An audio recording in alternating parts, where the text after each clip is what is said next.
L'amour n'est peut-être que la reconnaissance du plaisir. De Balzac. Making love after years. Well, it's not like riding a bicycle.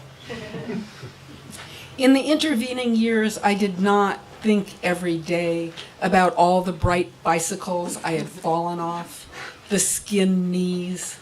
I did not remember the day-long trips with the wind, soothing me, exciting as those days were. I did not contemplate every night a new theory of bike, perfecting my balance, getting better every day, even in its absence. Perhaps love is merely gratitude for pleasure. Perhaps love, in its search, recognizes itself in your hands. Love poem without love. They say we're stronger at the places that went bust long ago, but maybe we're only harder there, tougher, more wiry, matted, set in our ways. What's fleeting is the light moment of wholeness we might have shared, tender heartbeat against heartbeat, your mouth on mine. However, my skin is sentimental. It remembers your skin fondly, more than fondly. What can I say that doesn't sound like moonlight on a moonless night? Bridge story. Living in Oakland puts me across a bridge from the city. Late evening on a weekday usually means light traffic, so it takes 15 or 20 minutes to drive back from San Francisco to the East Bay. That's about the time I head home for most of my cheap dates. Having lived happily alone for years, I began dating after an unexpected romance caught me off guard as I was entering retirement age. That one faltered, but I figured, what the heck? This could be nice, sex and all. Who knew? I'd almost forgotten. So I picked this new guy up at his house in Berkeley. He climbs into the car, and we set off together to see a theater piece on a small stage in the far reaches of San Francisco. It's an experimental production I want to see by a playwright who's a friend of a friend. The weekend drive would take longer, but on a Tuesday there's just enough time for my companion and me to begin a conversation that we will never take up again once our tires touch solid ground at the other end of the span. It's not his fault. He didn't know what he was getting himself into when we started going out together. Is it the danger of earthquakes and tsunamis that compels a man, whom I don't know well, but with whom I was prepared to spend a pleasant evening and then return, as had recently become our somewhat tentative custom, either to his house or mine till morning, to regale me with what his therapist has told him about the connection between his sexual function and the night? I don't know, but I am beginning to discern a pattern. The bridge is bad for my sex life. It's bad for building relationship. This has nothing to do with me, I tell myself. It's something like a 50-minute hour. We might never take up where we left off, but the words accumulate with all the other food for thought that we digest over the intervening week. High above water.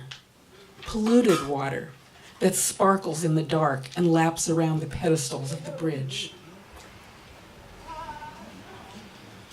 I am beginning to have a dread of this trip, an unreasonable fear that grips my throat as I approach the silvery steel towers. My hand sweats on the wheel. And yes, I am usually the driver on these outings. What, I wonder, does his shrink want from me? I am not equipped to provide brief therapy. Not interested either. 15 minutes is too short, even for a physical care, even in a doctor's office. It is certainly too short a time for any kind of helpful analysis, especially when I need a minute or two to recalibrate my own desire. To turn a building burning a burning building expectation into a faltering, mildly eye-rolling disappointment while fighting to hold back from the brink of disgust. What would disgust me anyway? This man's willingness to put me through the rehearsal of what might or might not turn into a fine piece of theater if it were played out on an oak-planked stage and not in the ergonomically correct front seat of a modest Japanese car? Or my own gullibility? I'm a sucker for possibilities.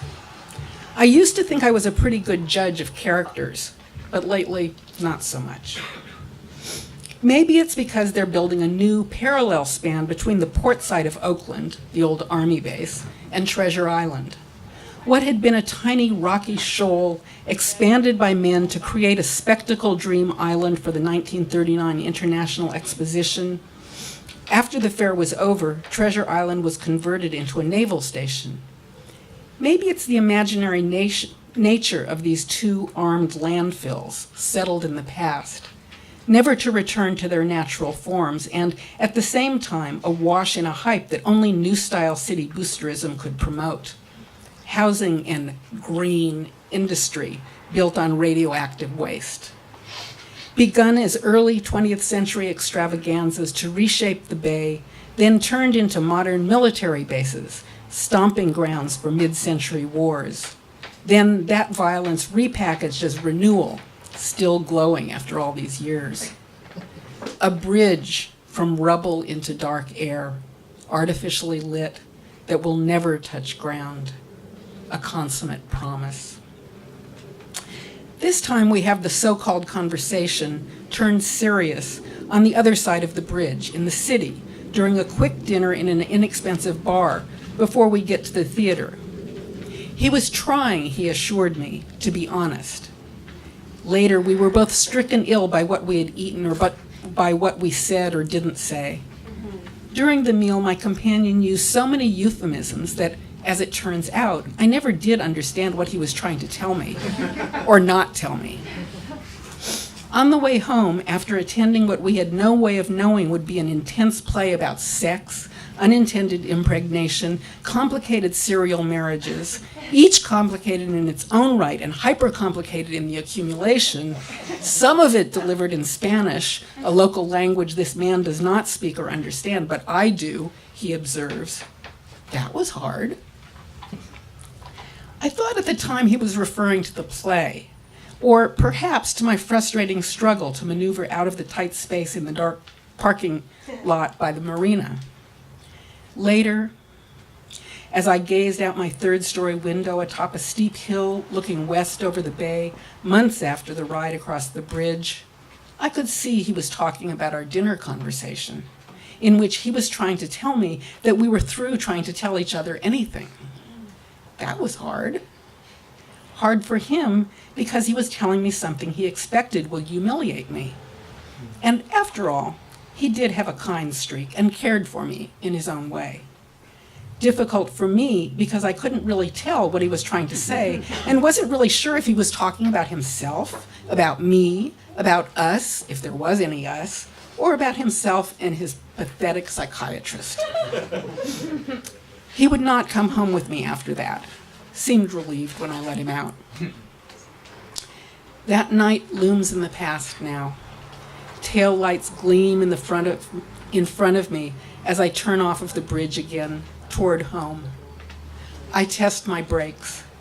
The signs say to use caution during this time of repair, which seems to be lasting for months, maybe years.